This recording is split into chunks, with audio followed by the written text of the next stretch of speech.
Hello everyone. Today is Sunday, January 30th, 2022.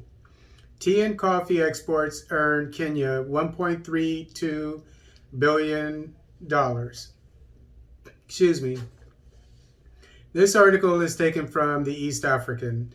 Kenya benefited from a weaker shilling and global weather shocks to earn more than $1.32 billion from tea and coffee exports last year, despite a decline in the quantities exported. Exports of the two commodities gained from a depreciation of the Kenya shilling, which had lost ground to hit lows of $1.13 as at the end of last year. Freezing due to bad weather at the world's leading coffee grower, Brazil, led to a 7-year price high last year to trade at $1.70 per pound from $1.50 in 2020, according to the New York Exchange, which is used as a benchmark for all world prices. And the New York Exchange is this stock market. There's one in London and there's one in New York. The one in New York is for Arabica coffee, which is the best coffee, like Ethiopian and whatnot. And then the one in London is for Robusta coffee, which is the cheaper instant coffee, like from Uganda and Cameroon and Brazil. But it's not necessarily the price, and it generally isn't the price that the farmers get. They usually get a lot less. But that's a story for another day. Kenya earned $213 million from coffee between January and November 2021, with the value surpassing the entire 2020 earnings that stood at $196 million, according to the Kenya National Bureau of Statistics data.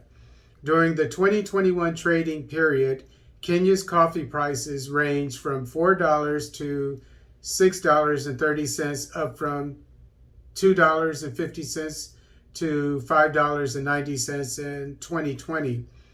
Despite the rise in earnings, the quantity of coffee exported declined as production continued to dwindle for the second consecutive year. Kenya exported 35,163 metric tons of coffee in the first 11 months of 2021, a decline from 40,980 metric tons in a similar period in 2020, with statistics indicating Kenya exports an average of 2,500 metric tons of coffee a month. This means the export quantities in 2021 would not surpass the 2020 figures. Kenya is the fifth largest producer of coffee in Africa behind Ethiopia, 7.38 million bags, Uganda, 5.62 million bags, Ivory Coast, 1.78 million bags, and Tanzania, 913,000 bags. Kenya's tea export earnings grew by $141.2 million, representing 13.3% increment.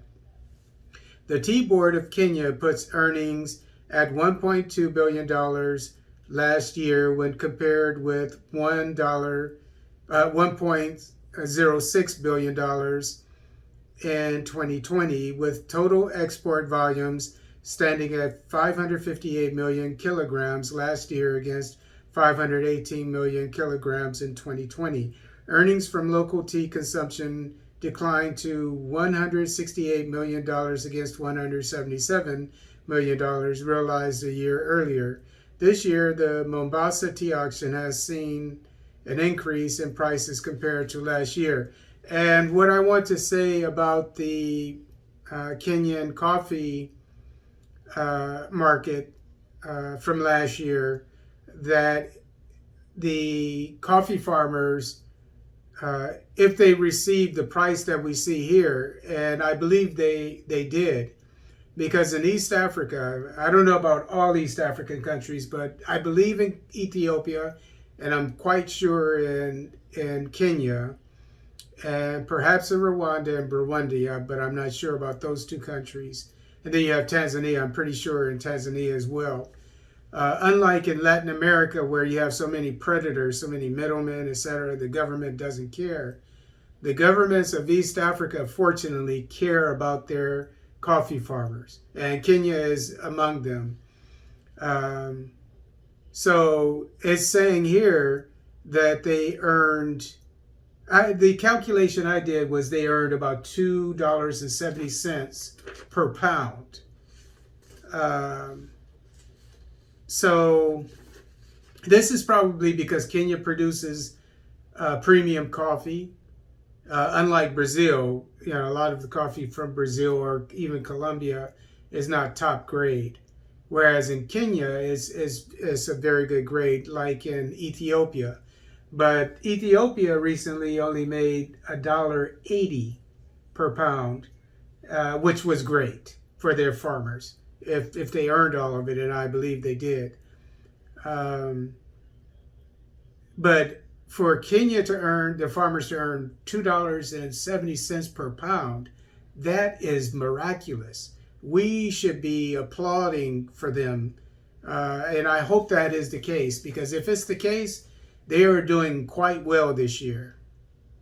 And I say that because I'm writing a book. I've been writing it for 10 years about coffee production throughout the world.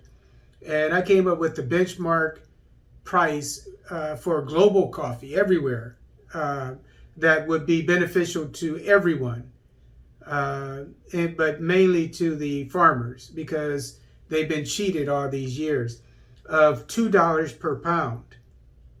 And I've done the math, and I figured that if they, I know how much they produce, and I figured if the average family sold their coffee for $2 a pound, that they would live a middle class life, which I think they deserve, because coffee is so important, and it's a multi-billion-dollar industry, so they deserve a large part of it. So this is really good news.